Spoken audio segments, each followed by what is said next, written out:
My hometown, part 6, last part.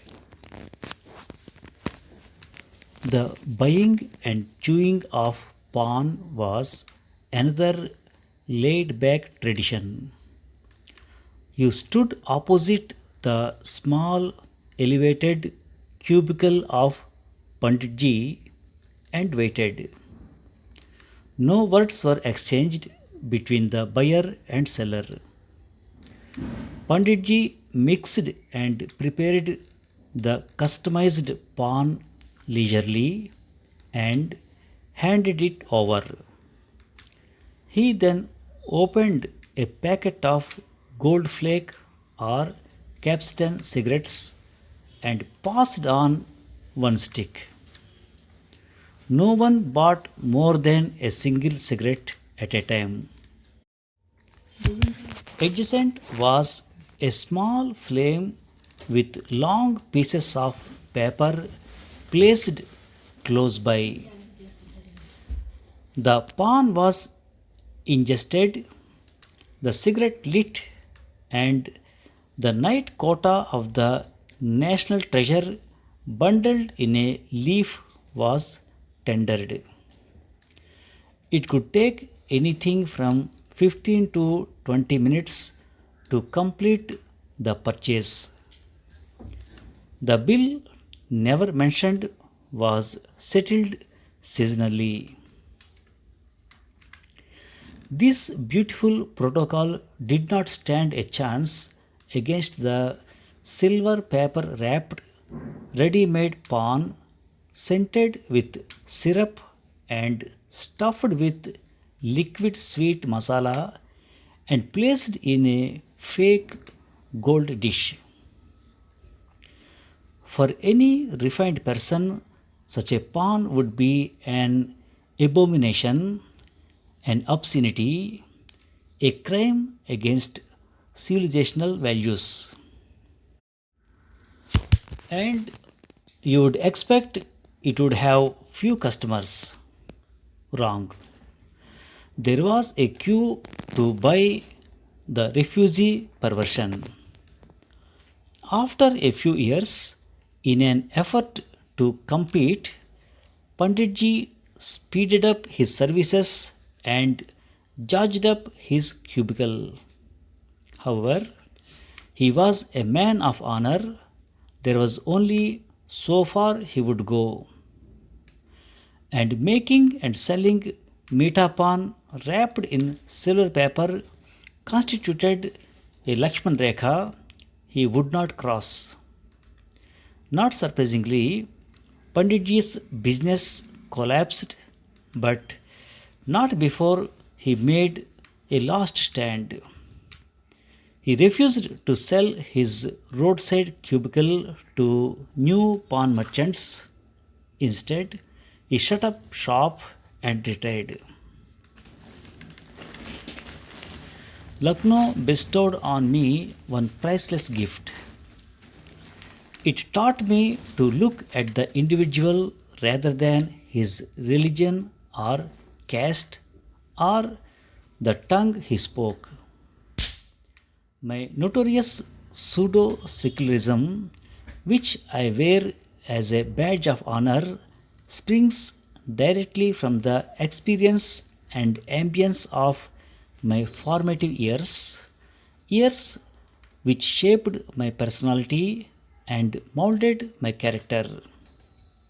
Naturally, I was aware of the presence of Muslims, Christians, Sikhs, Anglo-Indians, Parsis, even Jews in Lucknow, and I was dimly aware that occasionally there was some tension among these communities.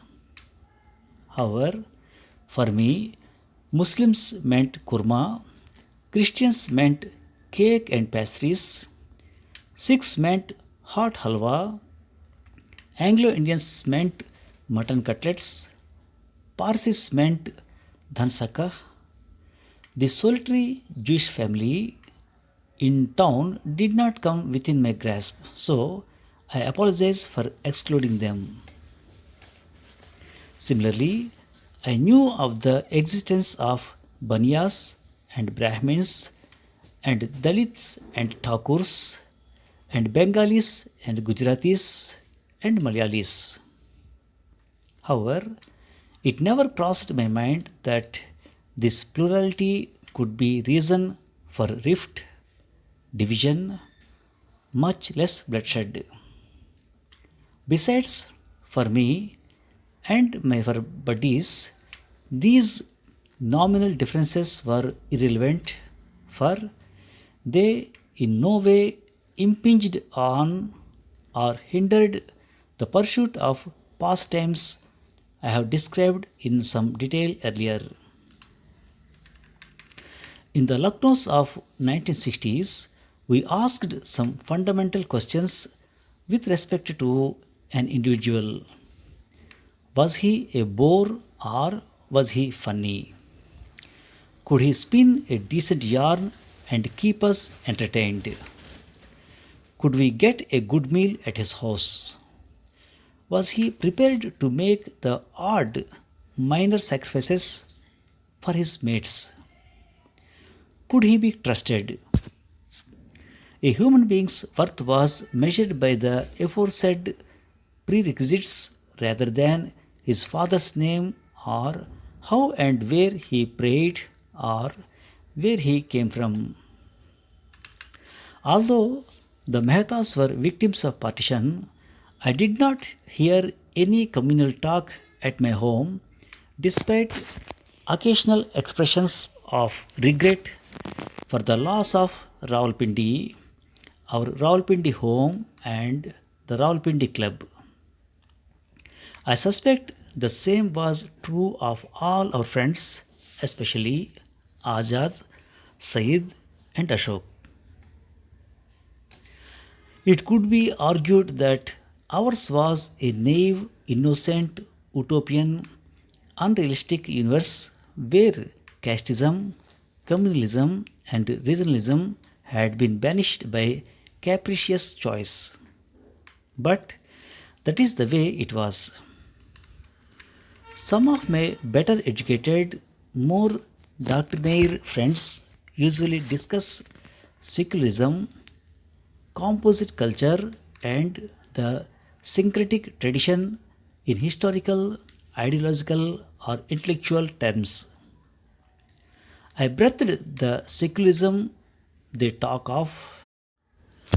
The composite culture flows in my veins. My syncretic tradition is something I observed daily as I rode my bicycle from Firangi Mahal to Sanyal Club. I didn't pick up my secularism from books or at university or from protest demos. For me, it was a lived reality. And because it was lived, it has become a permanent implant in my identity. In the impressionable years of my youth, I became, for better or for worse, what I am today. I have had doubts about some of my core beliefs and core convictions, and like the learned John Maynard Keynes, I have chopped and changed my opinions when the facts change. As a result, along the way, I have shamelessly revised or modified my position on various matters. Happily, faith in secularism had needed no postmodern adjustments thanks to the training I received in Lucknow.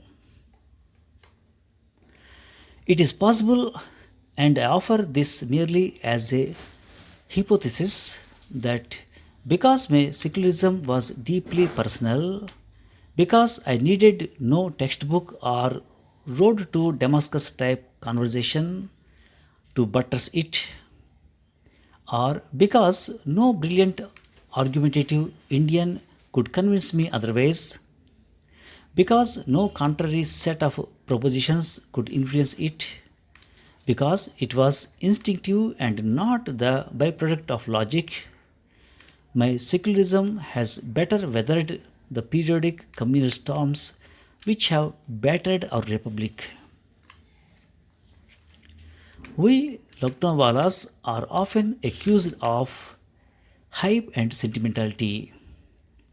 Our critics maintain that the Chaudhary Ka Chand type of Lucknow, whose passing we mourn, existed only in our minds. It was a figment of Bollywood's imagination. The critics draw attention to the feckless, decadent, and rotten character of the Muslim and Hindu ruling class, which got wiped out by the aggressive migrants. It deserved to be wiped out, they say.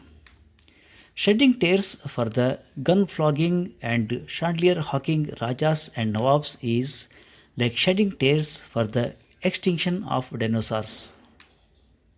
The indolent charm and strategic retreat into the past, which some people find endearing, they see as nothing more than bone laziness. Perhaps I am guilty of sentimental exaggeration. Maybe my portrait of Lucknow is make believe. But don't most of us tend to romanticize our childhood playgrounds? Still, I understand perfectly if you are not entirely convinced by my narrative underlining the benefits of being around in Lucknow in 1950s. Nevertheless, whenever I return to my native place, every prospect pleases. Mall Road, Chowdhury Sweet House, Tunde, the one-armed kebab master of Chowk, British Book Depot, the Gomti River, the decaying Carlton Hotel with its decaying billiard table, Capital Cinema and its 12 Anna morning shows, Kashmir Fruit Mart with its superlative pedas. These places and the magical memories they evoke are all part of the luggage which coached me, in Rudyard Kipling's words, to accept both triumph and disaster with equal grace. I think of Jilani Bhai, a tall, gentle Sikh who wore his pagdi at a slight angle and quoted Ghalib 6 times a day. In North Hazratganj, this naturalized son of Awadh sold open air tandoori food. He inherited the business from his father. One evening, surveying the crass commercialization of Lucknow, reflected abundantly in the trashy but thriving shops of refugees, he lamented, "These refugee Sikhs have destroyed Lucknow." Thank you very much. The pawn was ingested, the cigarette lit, and the night quota of the national treasure bundled in a leaf was tendered. INGEST, ingest means to eat or drink something. For any refined person, such a pawn would be an abomination, an obscenity, a crime against civilizational values. ABOMINATION, abomination means a thing that causes disgust. After a few years, in an effort to compete, Panditji speeded up his services and judged up his cubicle. JAGGEUP, up. Judge up means make something more interesting, lively, or exciting. It could be argued that ours was a naive, innocent, utopian, unrealistic universe where casteism, communalism, and regionalism had been banished by capricious choice. CAPRICIOUS, capricious means unpredictable. Some of my better educated, more doctrinaire friends usually discuss secularism composite culture and the syncretic tradition in historical, ideological, or intellectual terms. Doctrinaire.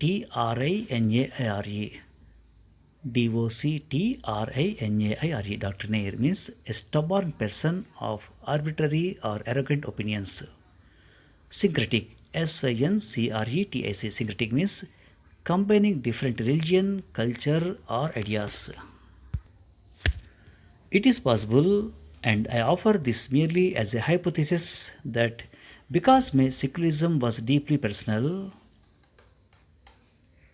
hypothesis, hypothesis means an idea or explanation for something that is based on known facts but has not yet been proved. The critics draw attention to the feckless, decadent, and rotten character of Muslims and Hindu ruling class. Feckless, feckless means lacking initiative or strength of character. Feckless means irresponsible. The indolent charm and strategic retreat into the past, which some people find endearing, they see as nothing more than bone laziness. Bone laziness means someone who is constitutionally lazy or idle. One evening, surveying the crass commercialization of Lucknow reflected abundantly in the trashy but thriving shops of the refugees, he lamented. These refugee Sikhs have destroyed Lucknow. Crass, CRASS, crass means showing no intelligence or sensitivity. Thank you for listening.